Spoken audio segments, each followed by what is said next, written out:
Good afternoon. That was just the warm-up one, right? Good afternoon.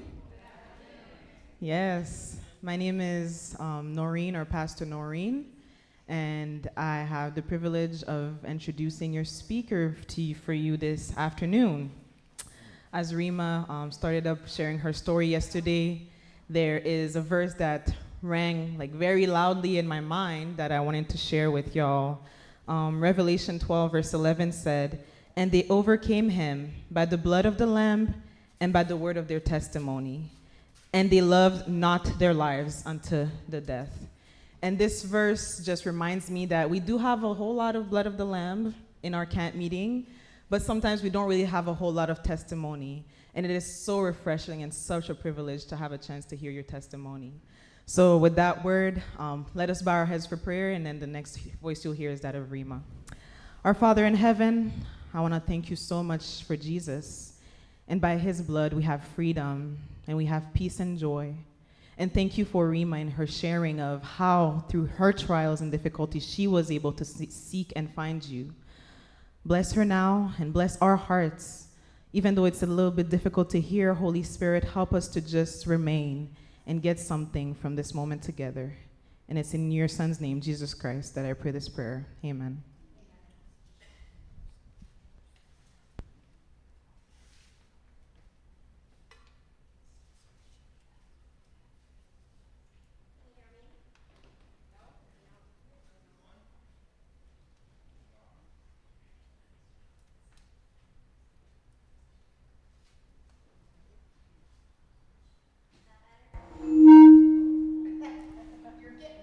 Getting there. How's that? Okay. Can you hear me at the back? Okay, perfect. I was told to wear this today because I talk with my hands, and I think there was an issue with the mic because I guess couldn't be heard by some people, so sorry. I will try and not hit this thing. So I'm going to just recap a little bit because there are some new faces, and not everybody got to hear me speak yesterday, so I'm just going to give a 2-minute recap of my story.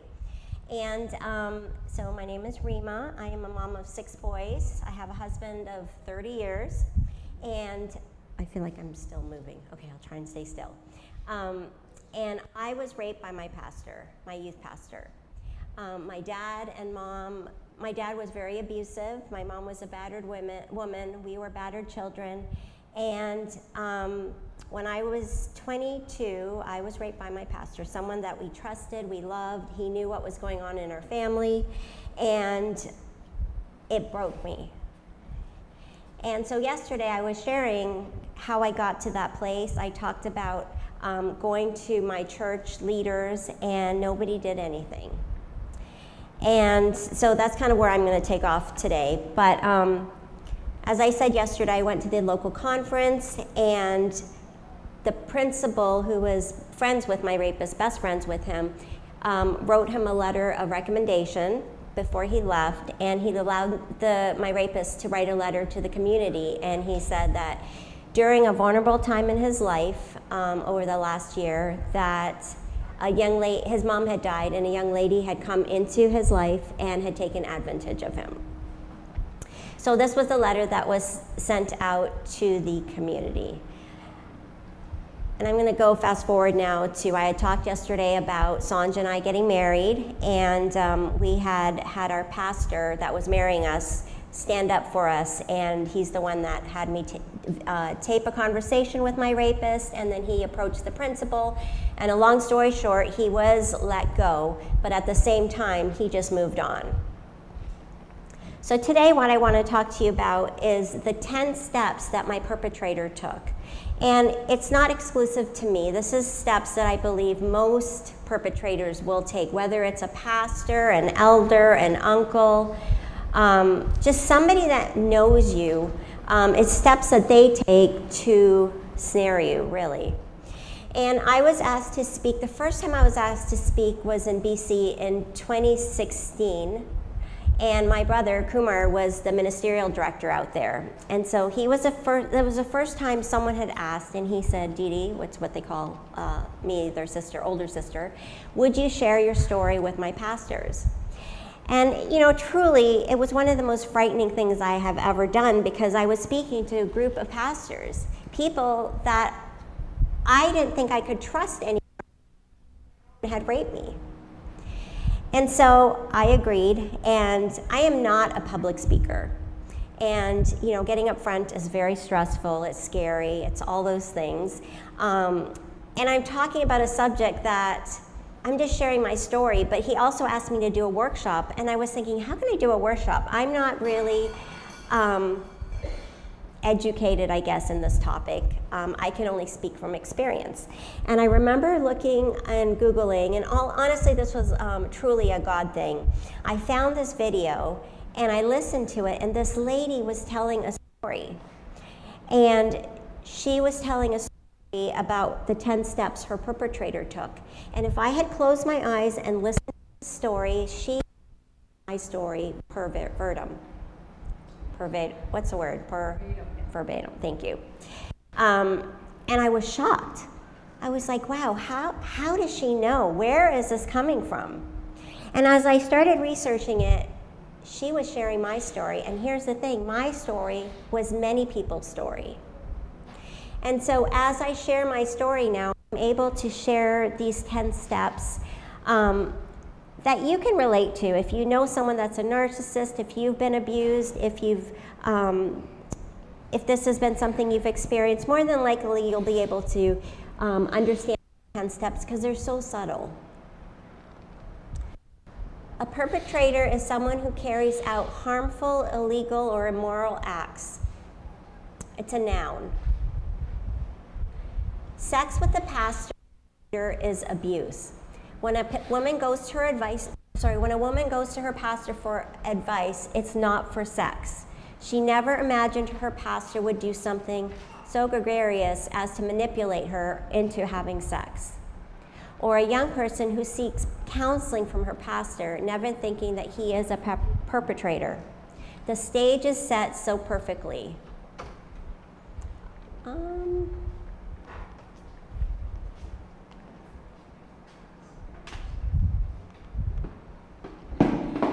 Perpetrators of this kind play their roles so smoothly as devout husbands, fathers, and men of God.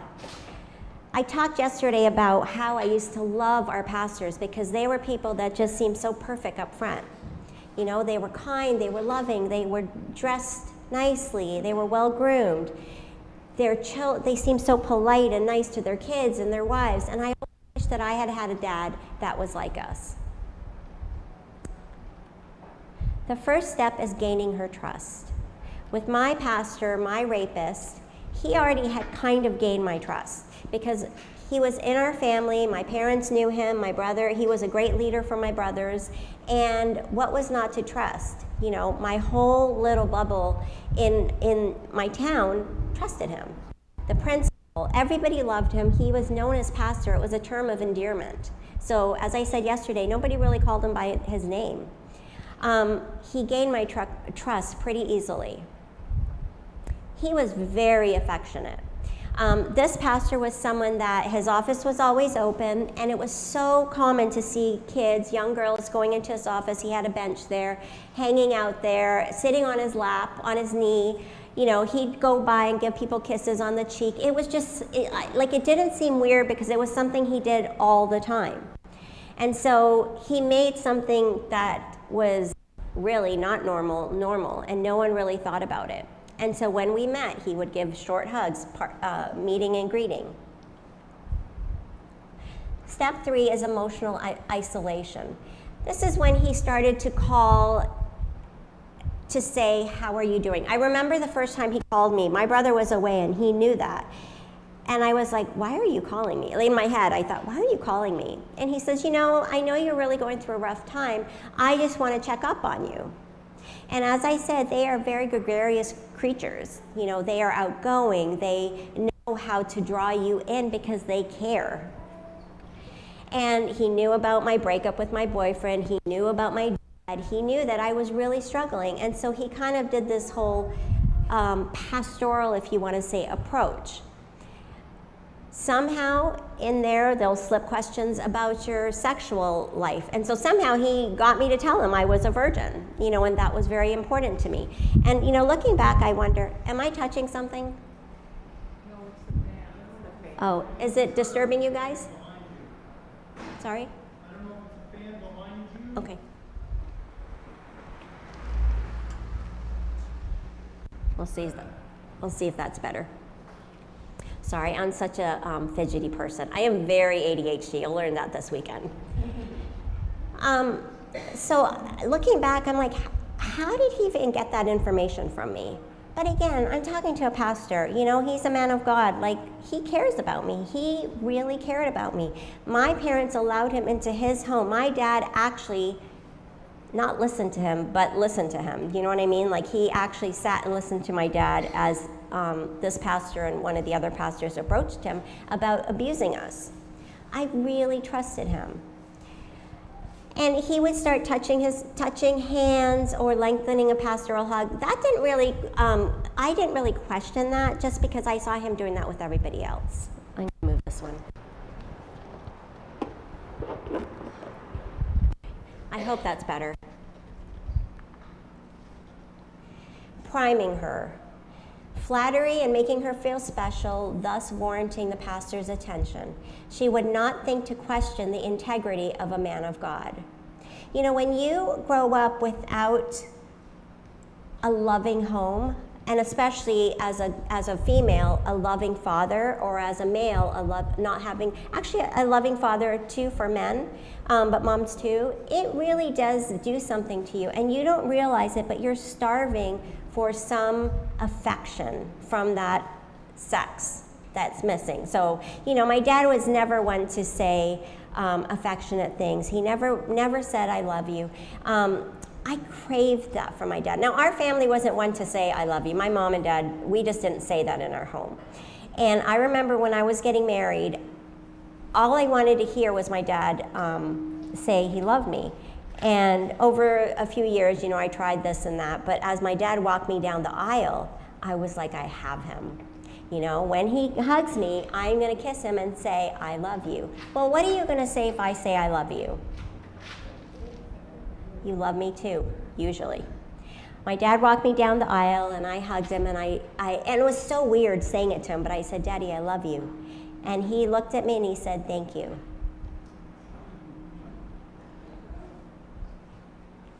I mean, it's almost laughable. I think I was standing there going, this is so unreal, So when a man of God is saying kind things to you, I didn't think anything of it, he talked about me being loving and kind and having talent, and he would bring my brother into it too. So it wasn't like it was just me. He would say things like, your family you guys come from such a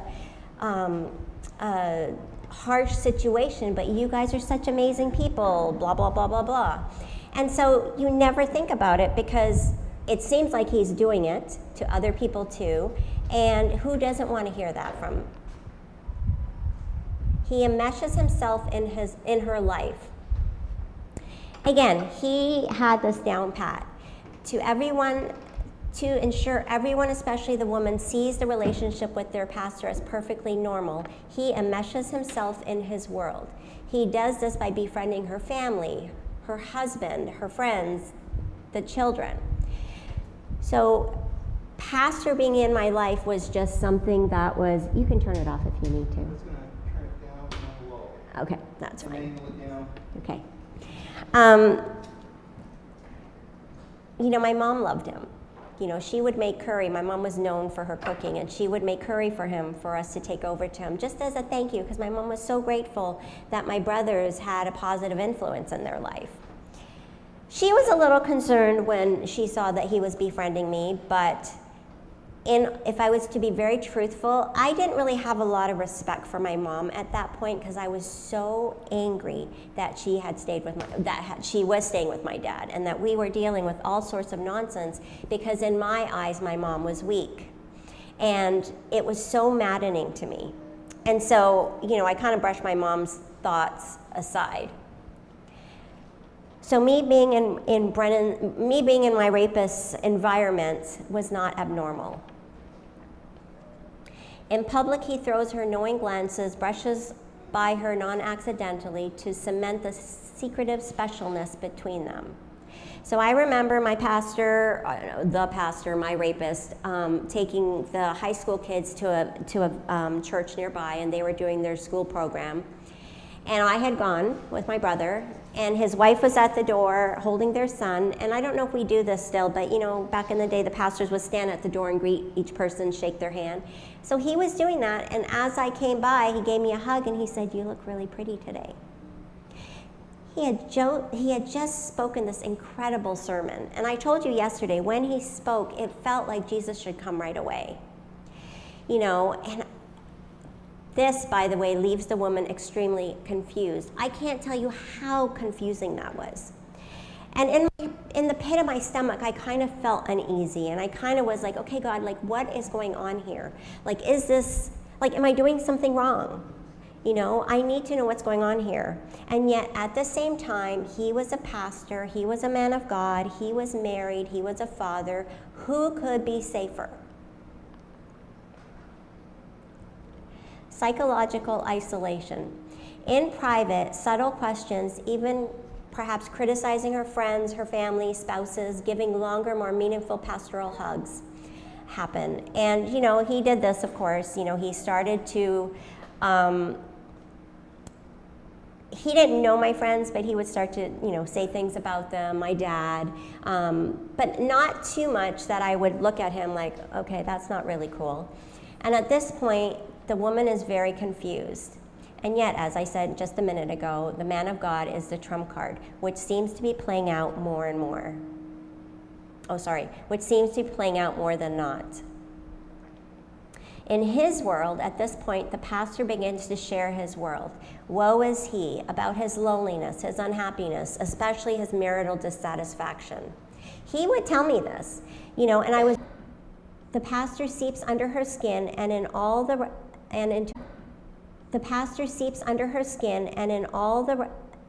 all the right places of least resistance and greatest needs. He sets it up so the woman believes that she is needed by the pastor, that he needs her, and in some ways she's convinced that this is God's call to her, to be there for this man of God. Now, I'm not sure that's what I actually felt, except I was very confused, and I was praying about it, and I was like, but at the same time, he was giving me something that I didn't have and that I needed. He knew how to draw me in. He knew I needed this attention that I wish I had had from my father. So I was very confused. And you know, to this day, I have been in counseling 7 years. I have talked multiple times. I have gone through a lot of healing. But the one thing that I struggle with is I should have ran. I should have known better. I should have listened to my gut. I should have. And this is something right now, as we speak in counseling, I am working on, is being kind to my younger self. But you know what? If it was one of you telling me, I would tell you exactly what I know, that he was in a position of authority. So it was not on you. It's never on you. And you know, you're going to hear me talk about it a little bit later, but even a married woman going to a pastor, and I'm using pastor here, but leaders in general. Let's talk about Bill Clinton. When Monica Lewinsky was there, he was a man in position and power. If you think about it, she was a 20-something-year-old. You know, and it doesn't make it right, but she kind of went through this exact same thing. You know, and when someone goes to someone in position of power, they have that grip. And so, I will talk about how when I do talk to pastors themselves, I talk about how they can protect themselves. You know, there's very specific things that you do. And you know, one of those things as married people or as women, we need to make sure that we are an equal playing field. But if someone is a pastor and you're a parishioner or a member, they still have that power of position. So if a pastor is having an affair with a church member and the woman is it's consensual, it's still not consensual because he has that power. And I will talk more about that. But you know, a lot of us go to our leaders, our pastors, whoever it is, because we need something. And when you're going, you're down here, you're vulnerable, and you're trusting yourself. You're opening yourself up to somebody. And whoever is the counselor, pastor, teacher, whoever it is, they are in a position of power. The power is not the same. And I can tell you all this because it's factual and I speak it and I know it to be true. But at the same time, I look at my younger self and say, Reema, you should have ran. The grooming process can take days, weeks, even years, depending on the skill and patience of the perpetrator. Step 10, he moves in for the kill. He moves beyond pastoral hugs to sexual touching. For me, it went from pastoral hugs to pushing me down on a bed and raping me through the leg of my shorts. It moved from him pinning me down and raping me violently, despite me crying and begging him to stop, begging him that he was hurting me, begging him that I was a virgin.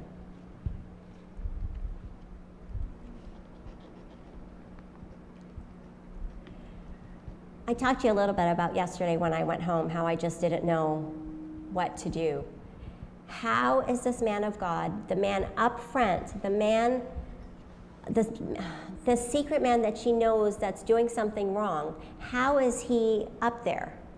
She's an adult and she knows right from wrong, and yet everything is so distorted. How did it change so quickly? How did it get to this point? And you know, there's something that happens, it's called there's a bond between the abuser and the victim. And you know, this is something that I was able to see later on in life with my mom and my dad. Eventually my mom left my dad, and it was only after we offered her to come live in our house, my oldest was just a baby, that was a draw for my mom. You know, she ended up being able to leave my dad. She never divorced him because my dad was manipulative and said the Bible says not to. So he never divorced him, but she left him. And the draw was my son, her grandchildren, you know, to be with them. But, I'm sorry, I just lost my thought. So I'm looking at my mom not leaving my dad, and I don't understand and respect that. And so for me, I'm not sure where to go with all this, because men in my life have always hurt me, always. How did it change so fast? How did I get to this point? Like, somehow this had to be my fault.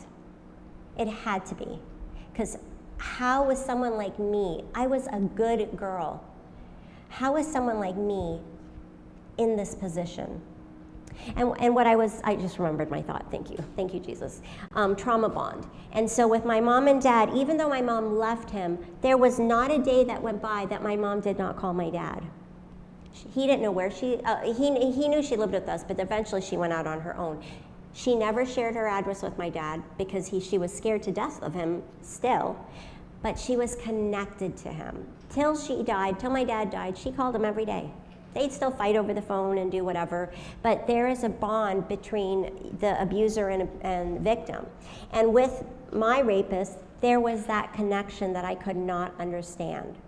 And I used to feel guilty about it, you know, because I was like, I'm so angry at him, but there's something still there that just doesn't understand. And it took me years of counseling, because I remember, you know, thinking, I'm so messed up in my head, you know, because as much as I wanted to hate him, I still wished that things had been different. I still wished that he maybe had been the pastor that could have married us, because he was so close to our family. My husband would be furious if he heard me saying that. But I'm just making the point that I wish that he had been that good person that could have been the spiritual leader in my family. It took me a while in counseling to actually understand this trauma bond, and it's something that I still deal with quite regularly. The deal is sealed. The deal between the victim and the perpetrator is sealed. The pastor knows, articulated or not, that their secret is safe. Of course, he tells her that she's the only one, that she's special.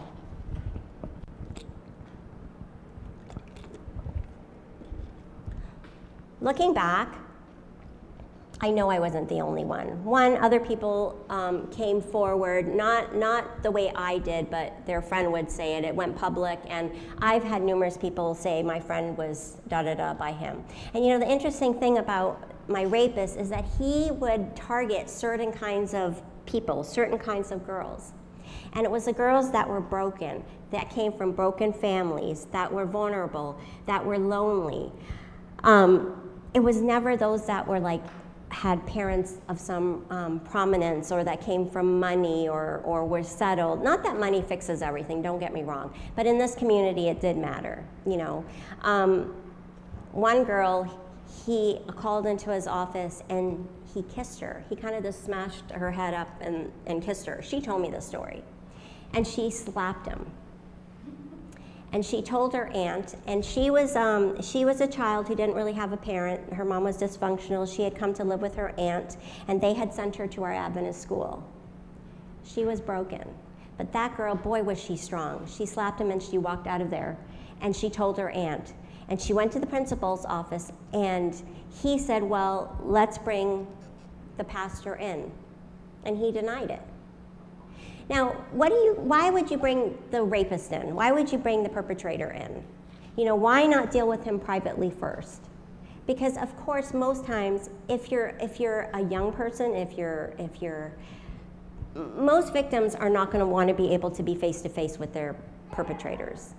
And her aunt basically said, let's not ruffle any feathers, let's just leave it and go. And they took her out of the school. And you know, she's someone I've thought about, like, what power you had to slap that face, you know? I wish that younger me had been there to be able to, you know, do something. I've heard stories over and over again about different things that he's done to people. I've heard stories about him having affairs. I know I was not his only one. Through her silence, the woman adds to her own victimization, becomes complicit in protecting the perpetrator, and cannot warn others. I'm fine. I remember just feeling dead inside. I remember feeling like, God, could you just take me? Like, what is the point of me being alive? I was so dead inside. I talked about yesterday how angry I was at God. I couldn't believe that, quote unquote, he allowed this to happen. I never understood that. Like, you know, we can think about all sorts of things in the news about how kids are hurt. Why does God allow these things to happen? And this isn't a theological piece here, so I'm not gonna explain it. But my thought that I have learned as an adult is, just like my dad, you know, like God could have done this, and my dad could have been the perfect dad, and we could have been the perfect family. But how I understand it, and my relationship with God, with Jesus, is very simple. So I'm kind of saying it from very simple terms. The way I understand it is that because God is a God of love, my dad had to choose to ask him for help. My dad had to acknowledge that he needed help. You know, it was so easy for my dad to blame my mom and say, she's sick, she's got issues. And so in the same light, I think that, I believe that God was there beside me and crying with me as I was being hurt. But you know, I also believe that God gave me strength at the time. You know, I could have easily hurt myself or done something because I was feeling so low and desperate.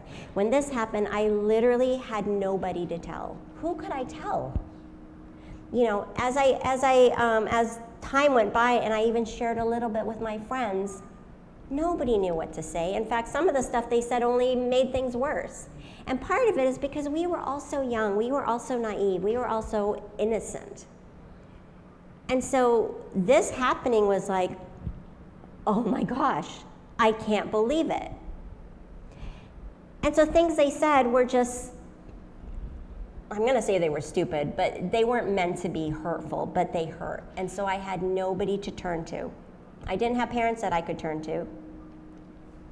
Eventually, I turned to a friend of mine whose dad was a conference president. And she said, I will tell my dad. He will do something. This was one of my best friends. In the last 30, 40 years that I have known her, he has not said one word to me. He did not come and ask me about it. He just turned the other way, literally.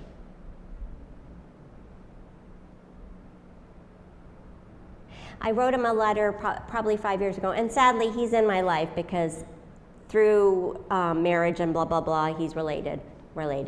I wrote him a letter 5 years ago, and I just detailed it, and I said, this is what happened to me, and I said exactly what happened. And I said, you know, I was so hurt by this pastor from our church, and I'm just curious, why did you not do anything?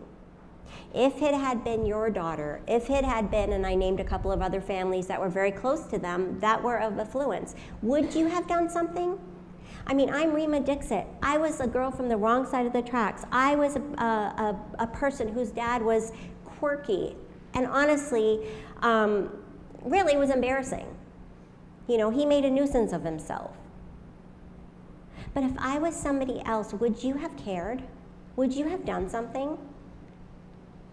And then I said to him, you know, I need to be able to forgive you to move on. And we love some of the same people. So I need to be able to let you know that I want to be able to forgive you.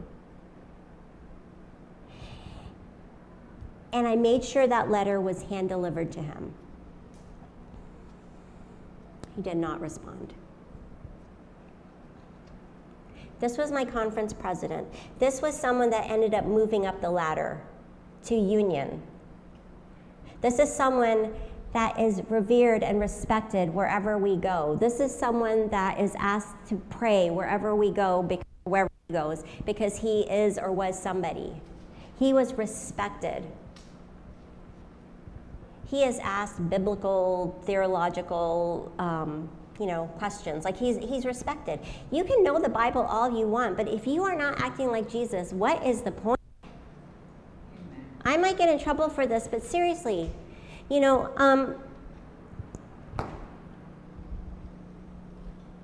I'm probably going to get in trouble for this, but I'm going to say it. So forgive me. But you know what? Being in church is not going to get you to heaven. Being a Seventh-day Adventist, you can be the best Seventh-day Adventist there is. But if you don't know or love Jesus with all your heart and treat each other like Jesus wants you to, I think you're going to be surprised and sad. I do. And I'm no one to judge. I mean, you know what? I hope you can hear it in my heart. It's so important to me that you just look at each other and love each other. Who cares whose children are coming to church or not coming to church? You don't know their story. My son does not come to church. My son does not apparently believe in Jesus. My son was sexually assaulted by one of his best friends whose family was head of their church.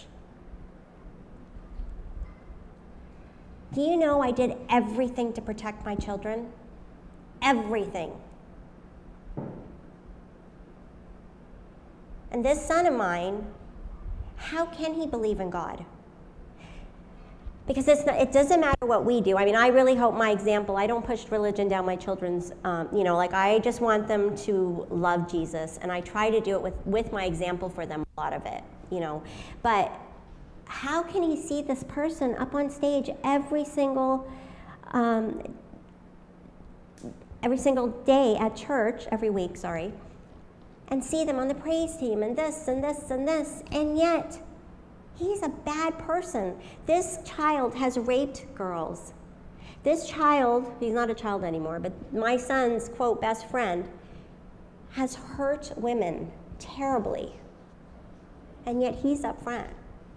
What do you think my kid sees?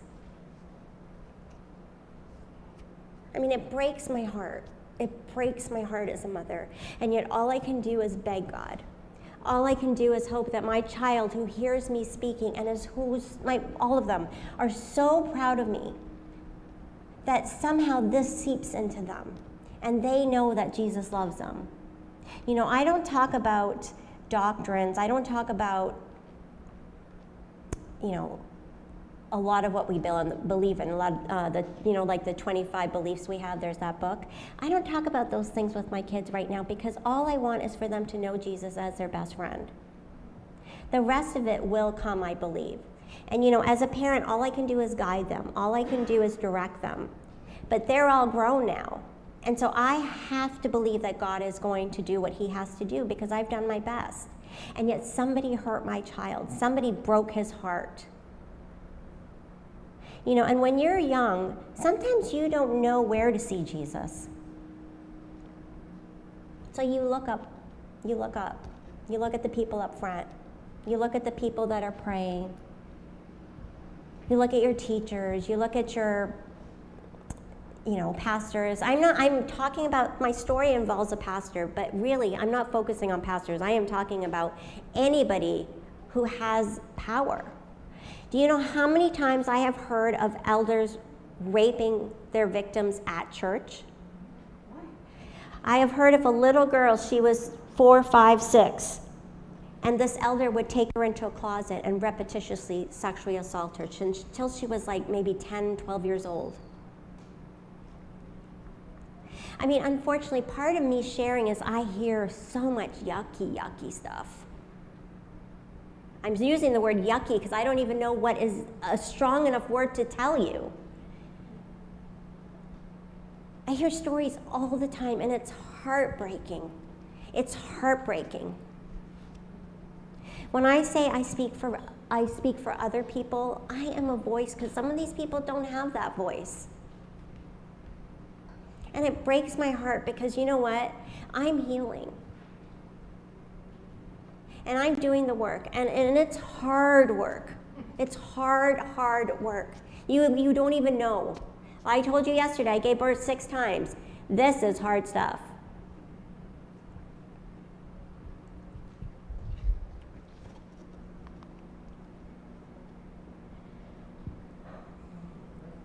As in these cases, the stories of others emerge. And yet, because of this man's charismatic, convincing ways, the stories seem to fade away. The boyhood was in full force. Somehow the accused walked away, finding it not worthy of pursuing, as there seemed to be too much against them. Rumors and rumblings, and yet never was anything proved. I remember I was in Ottawa the year I was engaged to get married before, and this is when this story came out to my principal and all this kind of stuff.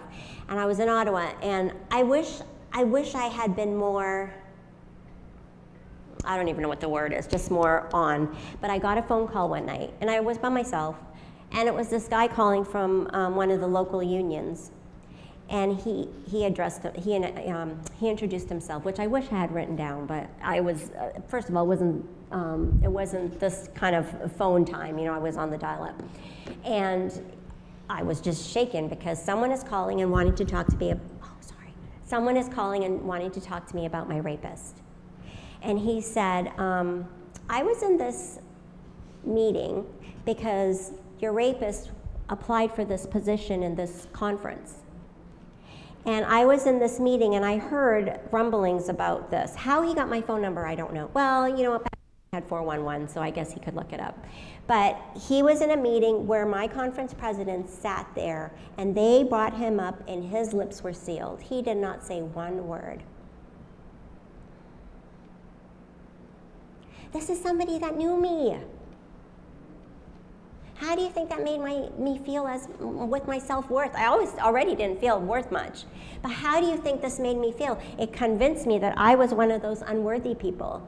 You know, it was one of those kids that, like, they have the popular kids, you have the jocks, this is kind of public school talking, but in academy we have it too, the pretty girls, the athletic, the musical, and then there's this little group of us that have good personalities. You know what I'm talking about. right? And in high school, I had one friend, one. And so this kind of affirmed, oh, you know what? Obviously, I'm not worth it. Do you know what that did to me when I heard this phone call?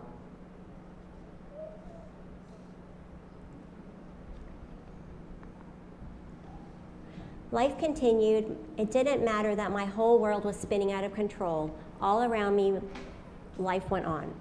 My rapist wife got pregnant with his other child. His world continued as if he never raped me. And yet my world stopped making sense. I didn't feel like I could turn to God when I had sinned against him. I had sinned against God. That's how I felt. I was so sick to my stomach. Yes, he raped me. Yes, he forced himself in me, but still, somehow I was at fault. I should have ran. I should have listened to that yucky feeling in my stomach. And there was this little piece of me, you know, like I had this feeling in my stomach, but there was this other piece of me that just wanted this to be real. I wanted to believe this man of God truly cared about me. Not in the yucky way, but just me. That he truly was my friend.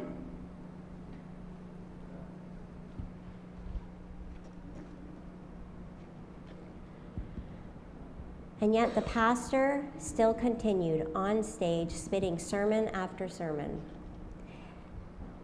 And yet, as angry as I was at God, it was only God that I could scream out to.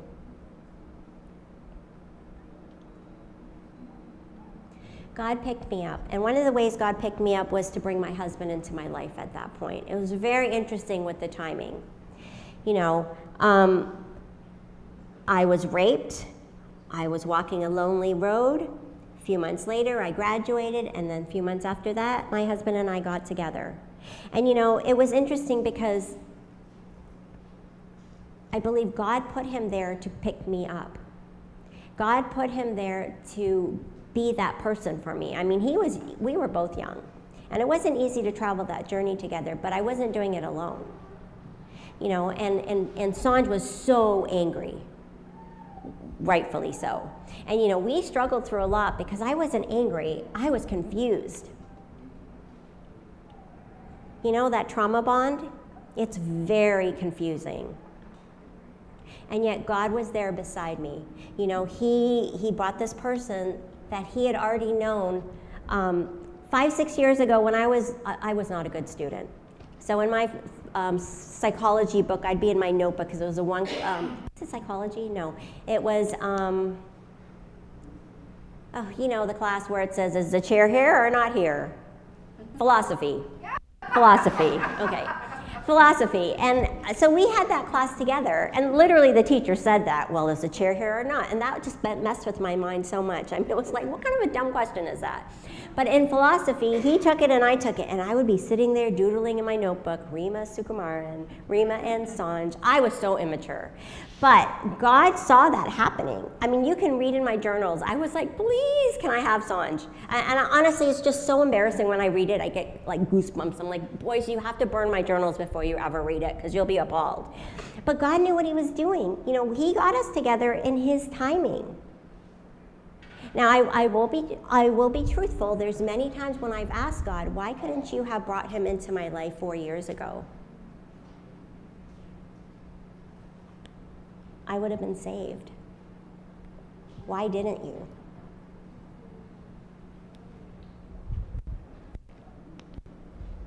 He had a plan for me regardless of myself and my failings.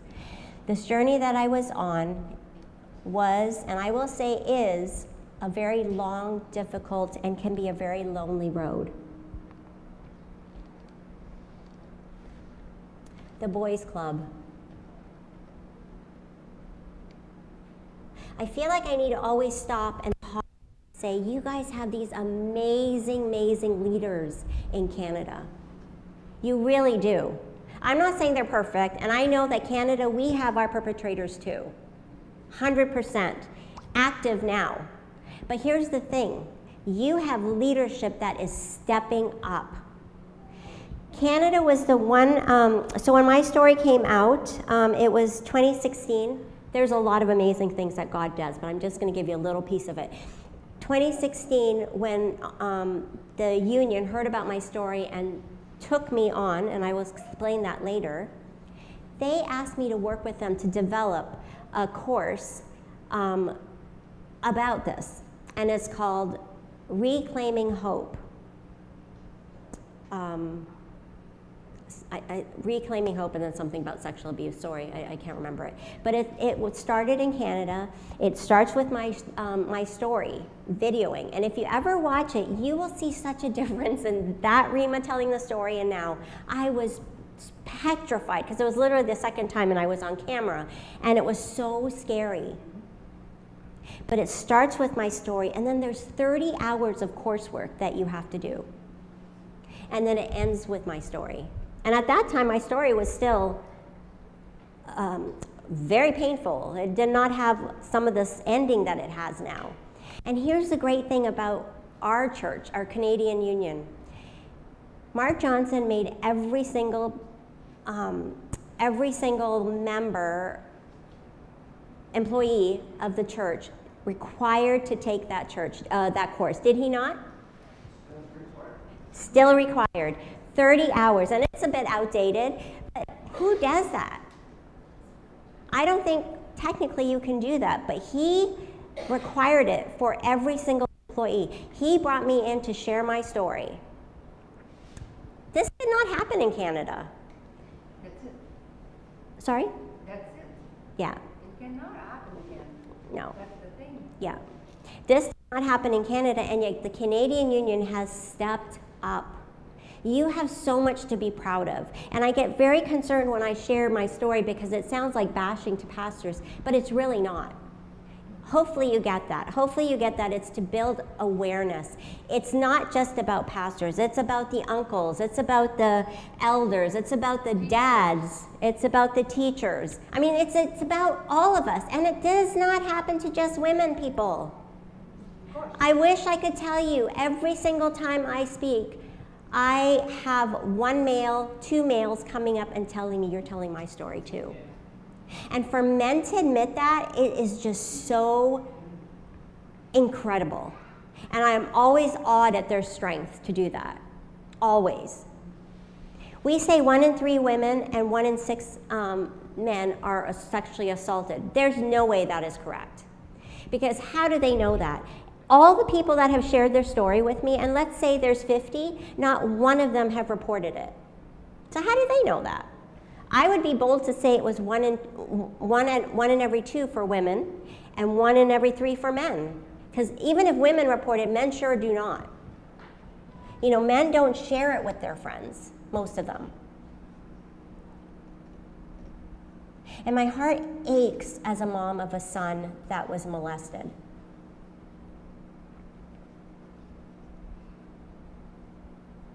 And I know what it feels like to want to be very unchristlike.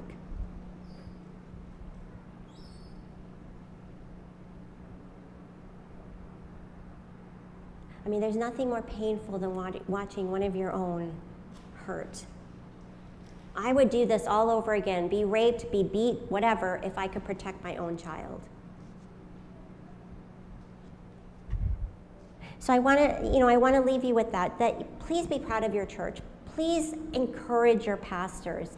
You know, take a moment to say thank you to them. They are doing a huge job, especially in places like this where you're a smaller place. They do how many different jobs that maybe like like a big church like in Maryland, they have everybody doing their jobs. You know, they have like 7, 8 pastors. I don't even know what they all do. But you guys have one pastor for, I don't know, maybe a few churches or whatever, however that works, and they're doing a lot. And most of these pastors really love their job and love you, because who's going to commit to that? Because I can assure you they don't get paid very much as far as how many hours they put into it. No, seriously, you think about how many, because my brother's a minister, you think about how many hours they put into it, how many phone calls they take, how many people they will come to their cabin and share. They don't get paid for all that. And on top of that, imagine the emotional drain that that takes. They don't get paid for that. So please love them. Please, please lift them up. I know they're not perfect. There's something to be said about these pastors' wives. They didn't ask for the job.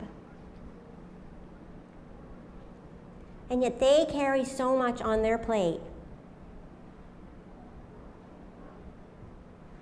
And I just want to challenge you today to just go find one of them and just say, you know what, I appreciate what you're doing. I really do. I appreciate all the things I don't even know what you're doing. At the core, the woman's silence is the knowledge that the pastor is widely respected public figure and doubts that anyone will believe her. I always think about Monica Lewinsky when I read that. She knows it's risky to reveal the abuse to the religious authorities with the power to hold the perpetrator accountable. Will she be believed and supported? I can tell you, no. When I first came out, no. Will she be victimized to protect the institution and blamed for having an affair? Yes. Yes. Re-victimization is even more traumatizing than the additional abuse. I can tell you that I'm going to share with you probably tomorrow how the church did something that felt like rape to me the second time. I'm going to tell you that when my conference president betrayed me the way he has, that felt like rape. It's one thing to have my perpetrator rape me because he is messed up. It's another thing to have leadership turn their back on me. It's so hard to see these people that have been put up on a pedestal to turn their back and not do what they've promised to do. Something that someone said to me that taught me was so incredible for me, and this was me as a grown-up. Pastors, teachers, leaders, they get paid. Did you hear me? They get paid. So here's what the little girl in me didn't realize. The little girl in me didn't realize that when my pastor is up here, back in the day, in his three-piece polyester suit with his shiny shoes, hair combed, looking all spiffy and being like Jesus up here, he gets paid.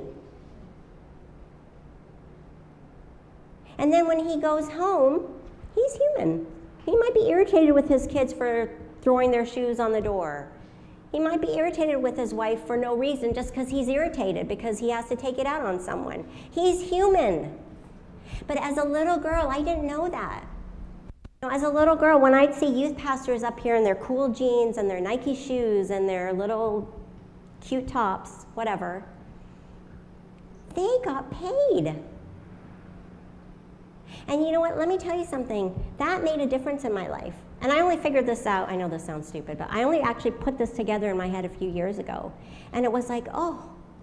And I said the story about my husband. He's an audiologist. He works with children, and he is lovely with kids. He hears it all the time. Oh, your husband's so great with kids. He is. But you come home, and you're tired, and he'll do this when he comes home.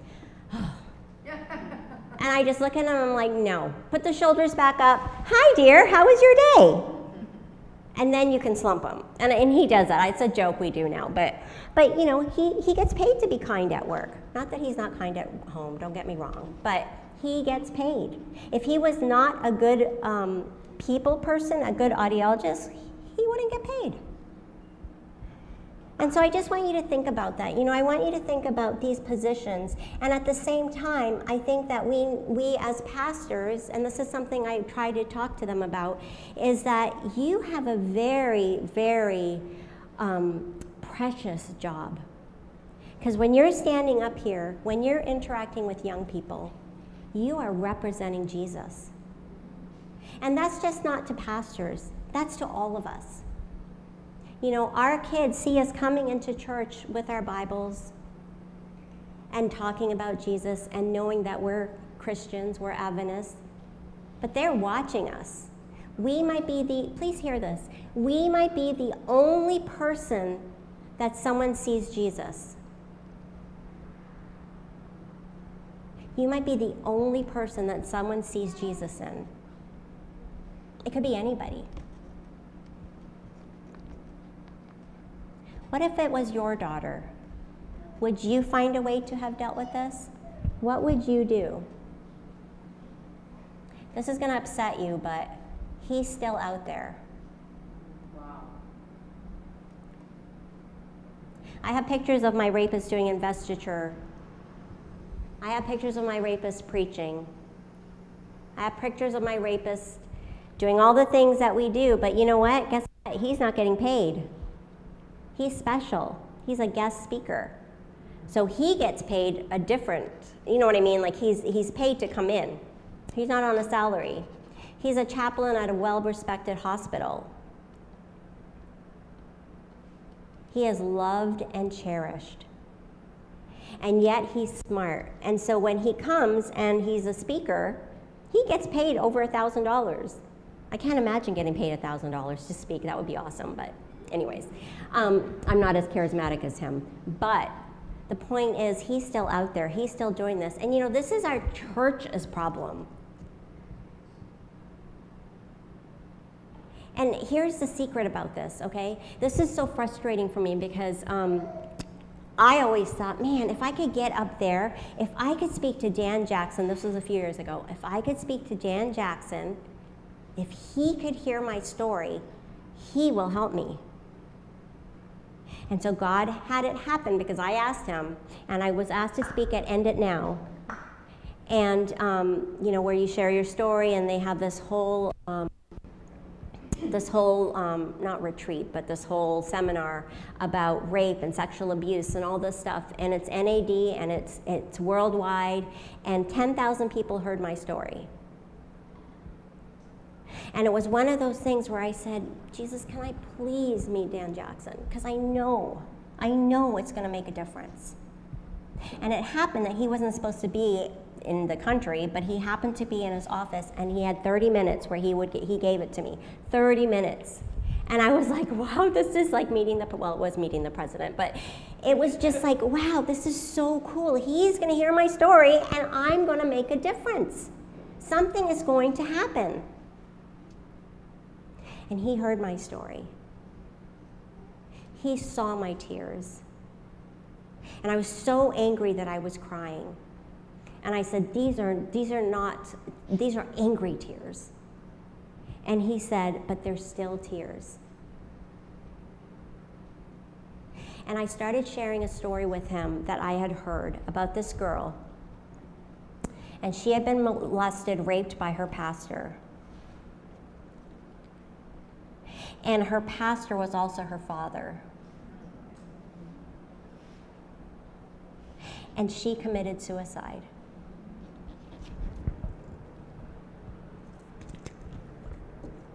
Sorry.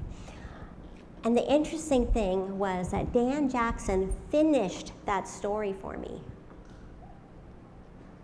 He said, I knew that person.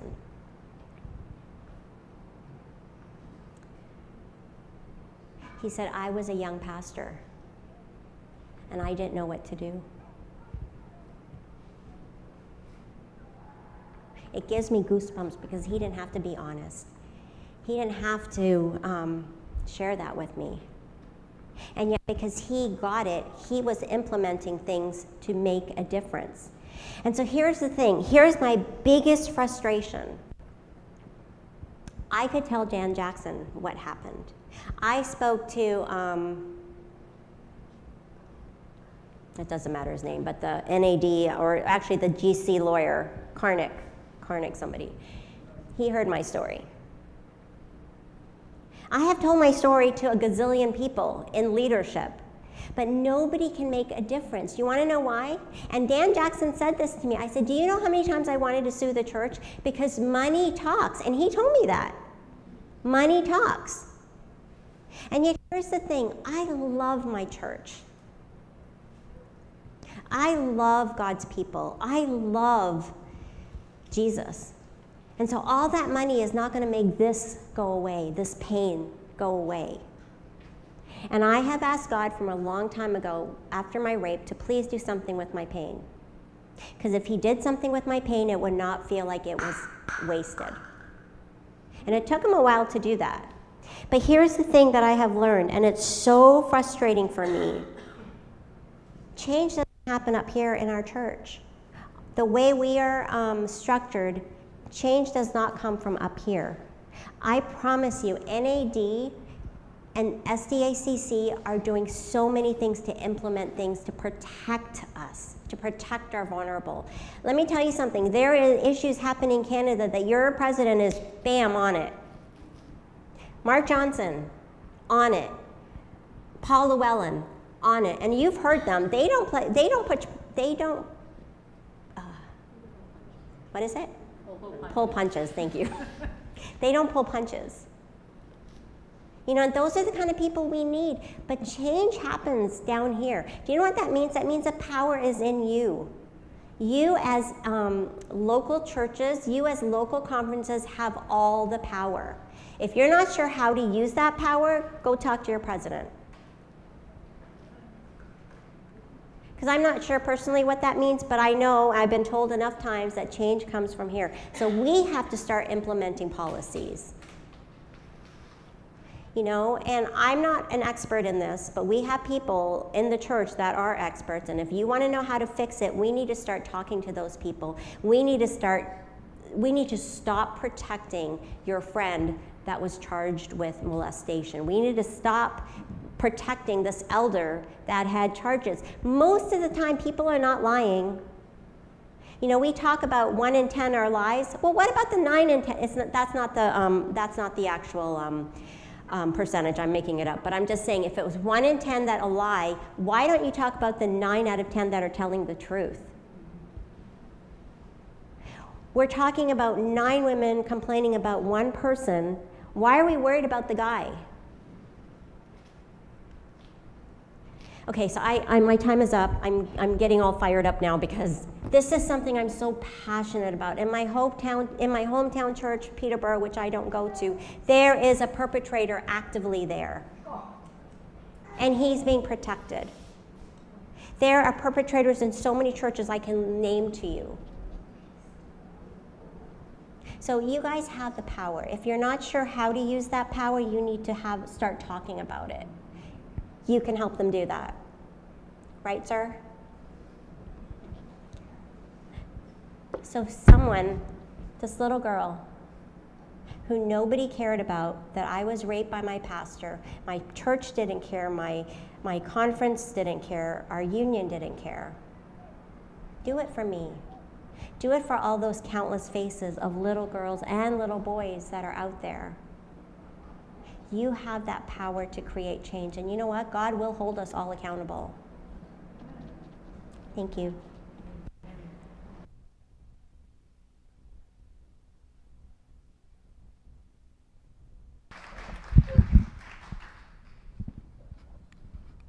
Again, I want to thank you so much, Reema. I look forward to hearing you present tomorrow.